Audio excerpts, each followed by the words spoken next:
Eli Johnson with nerdsofcolor.org. Thank you guys so much for having me. Hi, Eli. Nice to meet you. Great to meet you.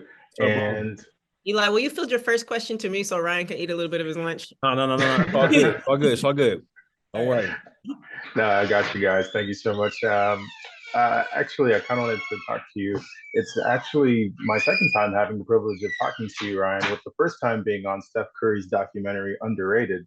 Oh, And yeah. one of the things that I've noticed about your body of work is you take on projects that have substantial meaning to you. In this case, Ironheart is a story at its core about Black girls in the STEM field, which is a very underrepresented area. Is that one of the aspects that you wanted to showcase more of throughout the series?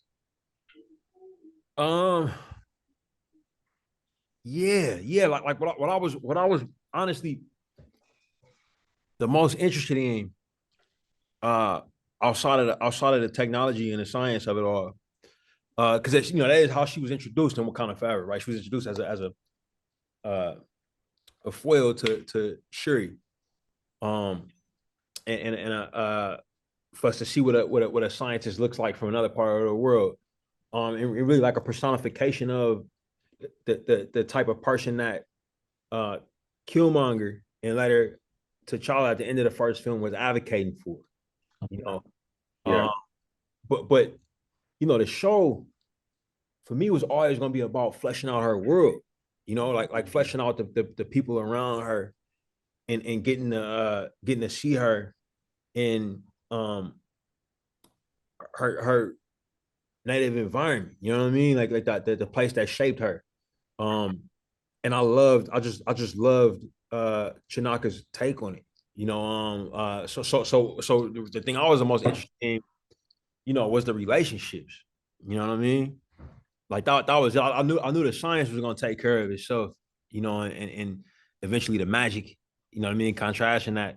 But what I was interested in was, her and Natalie, the kind of triangle of influence between her, Parker, Joe, you know, um, and what developed from that, her and her mom.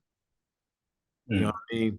Uh, when the heist nature revealed itself, the crew, and then getting to see a little Fast and Furious, little Dom Toretto, you know what I'm saying, Yeah, via the hood, you know what I mean? Forever. exactly. You know what I mean? Like, Exactly. so for me, I'm all in. I'm a relationships guy. I'm in the relationships business. You know what I mean? And Chinaka, and the staff she selected in the directors we got in Angela and Sam, they were just perfect for that. Absolutely. And I kind of wanted to touch on that too, from your perspective, Chinaka, as a Black woman excelling in the entertainment industry, as Riri Williams does with technology. Was it easy to find similarities that helped flesh out the character between you and her, or how was the development process like as far as kind of getting into the character's head and developing her world out as the writer? I would say finding the similarities between me and Riri was easy as pie.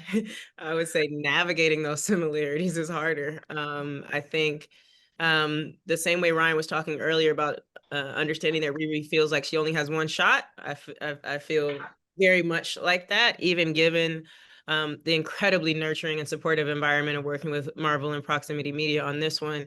The stakes are just high, and I feel my mom's an engineer. My sister works in technology. I have a brother who works in music and technology. I have a brother who's in real estate, and I feel like all of us are in these high stakes industry where more or less we're second guest to start, we're third guest to start, or fourth guest to Yeah. start, and Yeah. yeah, it was sometimes hard to write a solvent, confident genius when I was uncomfortable calling myself a smart and competent genius. So yeah, the work of the last 4 years for me has been owning my own brilliance and being able to say, at least to my friends and loved ones, that I'm a genius, and that like keep a straight face with it and mean it, because I feel like owning it allowed me to explore her character in a deeper and truer way. So I'm not computationally gifted in the way that Riri is. I probably couldn't build you an arc reactor out of scratch, but describing an arc reactor to someone who's never seen it is just as equally a difficult task. So yeah, lots of similarities and lots of therapy. I love that. I love that.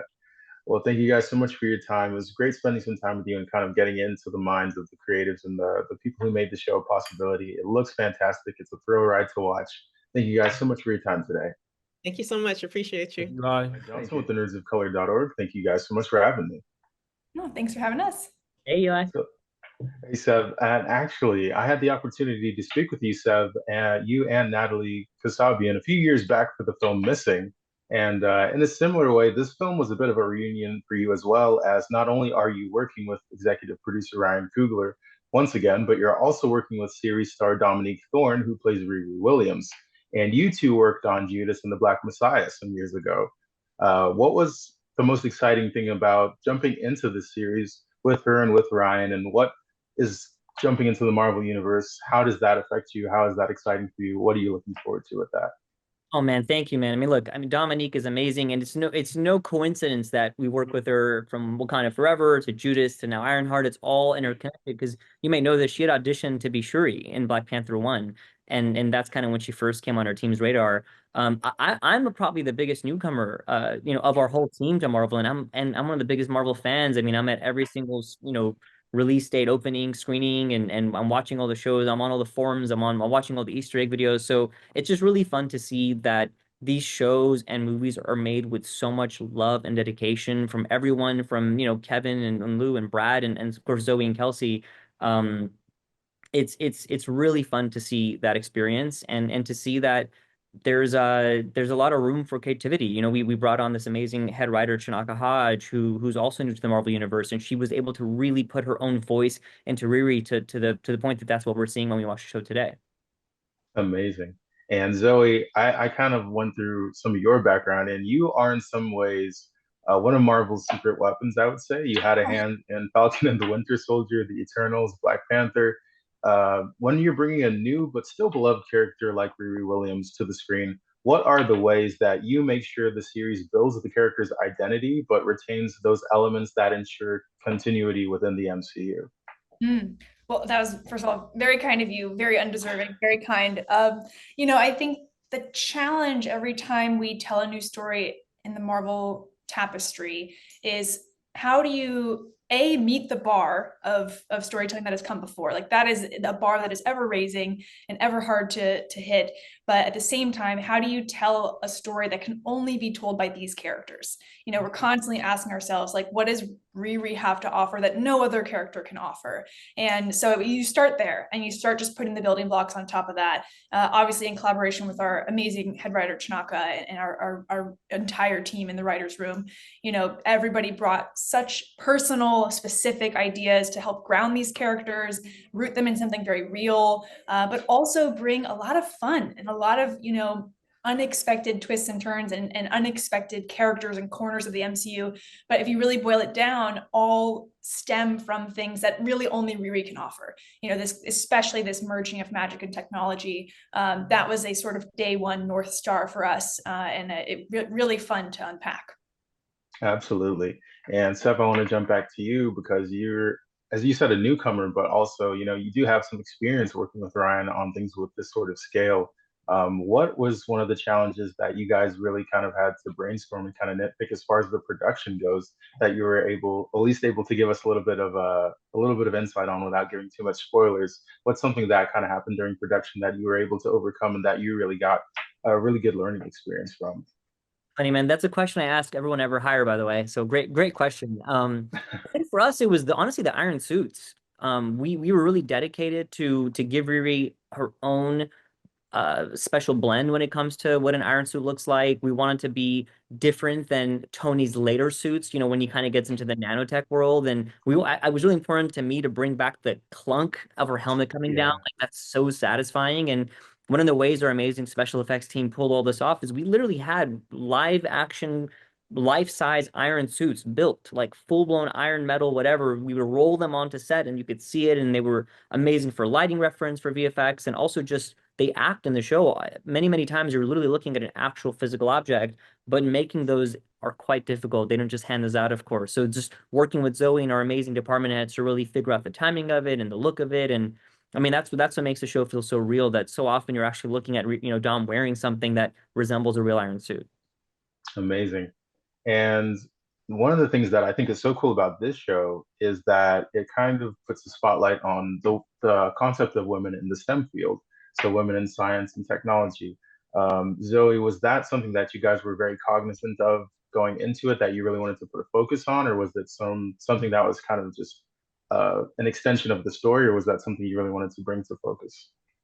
Oh, absolutely. I mean, Riri is sort of the superhero for that community. You know, she offers such an interesting journey. Like, she was born this way, you know, she was born with this intellect, and so it impacted every facet of her life. It wasn't like she, you know, this was cast upon her later as an adult. She lived this way. And so as a 10-year-old, she was in high school, and as a, you know, 15-year-old, she entered college. And I'm sure there are just so many women in STEM who are brilliant minds who have similar experiences where they were kind of, their personal life and this brilliance that they have impacted who they are and how they developed in I think probably both challenging ways, but also in really beautiful ways. And so capturing that juxtaposition in this character was absolutely, it was top of mind to represent that community. And Chinaka Hodge, our writer, has, you know, family from that community. And so I think for her, it was also very personal to kind of capture people she knows in real life in this character.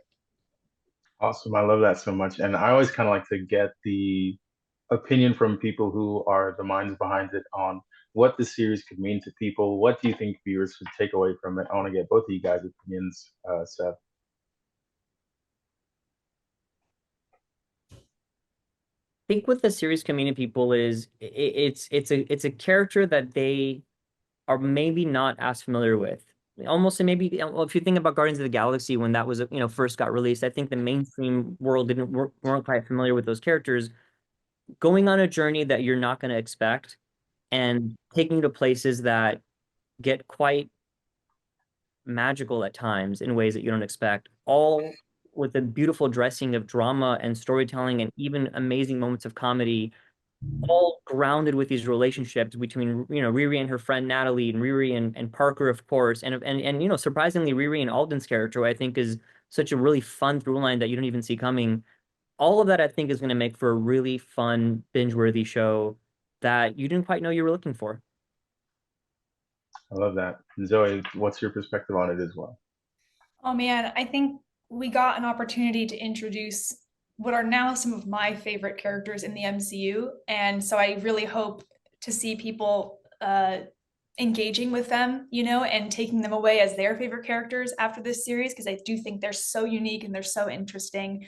And, you know, as Sev kind of pointed out earlier, both of us being huge fans of the Iron Suits, getting to work on that was just such a gift. And the way it manifested in the final result is, we're so proud of it. It's from, you know, Rodney Fuentebella, who heads up our visual development team, you know, to our consultant Asia Pena, who's an Imagineer, you know, who gave us these real life, you know, details about how heavy would it be, how much charge would it hold, then to Dan Sudik and his team in our special effects department building them, and then to our visual effects team, you know, Greg Steele and David Bosco and the many amazing artists who brought it to life.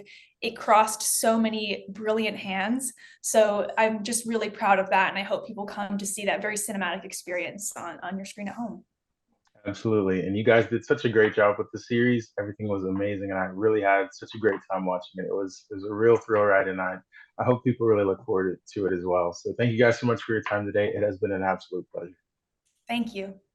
Thank you. Lectures, fanboys, professional artists, and professors. Maybe a nerd who's just like you, talking about the things that you like too. So I invite you to the NOC. In full color, you see me. The hard knock life, comics, movies, and TV. Yeah, pop culture with a different perspective. Watch it on your screen, hit play, so check this.